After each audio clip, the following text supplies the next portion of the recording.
আল্লাহ বলেছেন, ইয়া আইয়ুহাল্লাযীনা আমানুত্তাকুল্লাহ ওয়া কুনু মা'আস সাদিকিন, এই ইমানদাররা তোমরা তাকে অবলম্বন করো আর নেককার আল্লাহওয়ালা মুত্তাকি পরেজগার মানুষের সুহবতে থাকো। সাহচর্য অনেক গুরুত্বপূর্ণ। পরিবেশ, নেককারদের পরিবেশ কিন্তু মানুষকে নেককার করে, বদকারদের পরিবেশ মানুষকে বদকার করে। এই জন্য সাহচর্য এবং সোহবত মানুষকে যত দ্রুত পরিবর্তন করে, অন্য কোনো কিছু এত দ্রুত পরিবর্তন করে না। এক বস্তা ভালো আলুর মধ্যে একটা পচা আলু রেখে দিবেন, ওই পচা আলুর সোহবতে থেকে থেকে আশপাশের সবগুলো পচতে থাকবে, পুরো বস্তা পচে শেষ হয়ে যাবে। এই জন্য ভালো মানুষ, ভালো পরিবেশ, যে মানুষগুলোর অন্তরে দুনিয়ার মোহ নাই, আল্লাহওয়ালা, দুনিয়ার খাই নাই, তার সাথে চললে আপনার মধ্যে মানসিকতা আসবে। বিনয়ী মানুষের সাথে চললে আপনার মধ্যে বিনয় আসবে।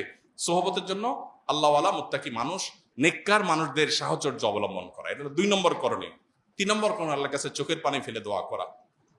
নবী সাল্লাল্লাহু আলাইহি ওয়াসাল্লাম আল্লাহর কাছে দোয়া করতেন। কি দোয়া করতেন? আল্লাহুম্মা আতি নাফসি তাকওয়াহা ওয়া যাক্কিহা ওয়া আনতা খায়রু মান যাক্কাহা। বহু আমরা যে টপিকে আলোচনা করছি, এই টপিকেই দোয়া। হে আল্লাহ, আমার অন্তরকে আপনি পবিত্র করে দিন, এটার পরিশুদ্ধ করে দিন, নোংরামি থেকে, কলুষতা থেকে আপনি পরিচ্ছন্ন রাখুন।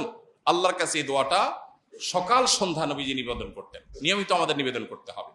অতএব ত্রিমুখী প্রচেষ্টা, গুনাহ থেকে বাঁচা, গুনাহ হয়ে গেলে তওবা করা, এবং নেককারদের সাহচর্য, সোহবত, আর আল্লাহর কাছে চোখের পানি ফেলে দোয়া করা। আল্লাহ আমাদের সবাইকে পরিশুদ্ধ অন্তর নিয়ে আল্লাহর সাথে সাক্ষাতের তৌফিক দান করুন। আমাদেরকে আল্লাহ তাআলা কলবে সালিম নিয়ে আল্লাহর সামনে হাজির হওয়ার তৌফিক দান করুন। রোগাক্রান্ত অন্তরকে আল্লাহ তাআলা রোগমুক্ত করার, উদ্যোগ গ্রহণ করার তৌফিক দান করুন। শয়তান আমাদেরকে অনেক কিছুই থেকে ভুলিয়ে রেখেছে। সবচেয়ে ইম্পর্টেন্ট বিষয়, আমার শরীরের সবচেয়ে বড় অর্গান, সবচেয়ে গুরুত্বপূর্ণ অংশ, আমার অন্তর নিয়ে মনোযোগ দেওয়ার, ফোকাস দেওয়ার সুযোগ আমার হয় নাই, কারণ শয়তান আমাকে ভুলিয়ে রেখেছে। বিদায় আজ থেকে সেদিকে মনোযোগ দেই। আমার সমস্যাগুলো কি কি আমি লিখে ফেলি, যে আমার ভিতরে কি কি রোগ আছে, কি কি বদরোগ আছে। আমি খাই করি, লোভ করি, অহংকার করি, মানুষকে ছোট করি, তাচ্ছিল্য করি, কি কি রোগ আছে লিখে ফেলি, এবং সেগুলো একটা একটা করে রিমুভ করার জন্য প্ল্যান প্রোগ্রাম করি। আল্লাহ রাব্বুল আলামিন আমাদের সবাইকে পরিশুদ্ধ পরিচ্ছন্ন অন্তর নিয়ে যাওয়ার তৌফিক দান।